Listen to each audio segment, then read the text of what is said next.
என்னோடய ஸ்டைலில் கேரட் கீர் எப்படி செய்யலான்னு பார்க்கலாமா? தோல் சீவி கேரட்டை வந்து கழுவி சின்ன சின்னதாக சாப் பண்ணி குக்கரில் ஒரு பிஞ்ச் அளவுக்கு உப்பு, ஒரு 10 முந்திரி சேர்த்து மூடி போட்டு 3 விசில் விட்டு எடுத்துக்கலாம்.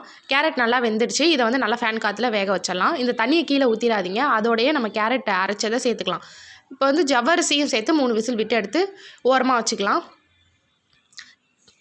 கேரட் வந்து ஆறின வாட்டி ஜாரில் போட்டு நல்லா ஃபைன் பேஸ்ட்டாக அரைச்சிக்கோங்க. ஏலக்காய் விதையை ஒரு 4-5 சேர்த்துக்கோங்க. 1/2 டம்ளர் அளவுக்கு நான் பாப்பாவுக்கு தனியாக எடுத்து வச்சுட்டேன். இது குழந்தைங்களுக்கு கொடுக்கலாம். கேரட்டு வேக வச்ச தண்ணியிலே கேரட்டையும் அரைச்சதையும் ஊற்றிட்டு கொஞ்சோண்டு பாலையும் போட்டுக்கிறேன். ஜவ்வரிசி வந்து வடிகட்டிட்டு அதையும் சேர்த்துக்கிறேன். குக்கரில் வந்து நெய் விட்டு ஒரு கைப்பிடி அளவுக்கு திராட்சை சேர்த்து ஜீனி வந்து உங்களுக்கு தேவையான அளவுக்கு போட்டுக்கோங்க.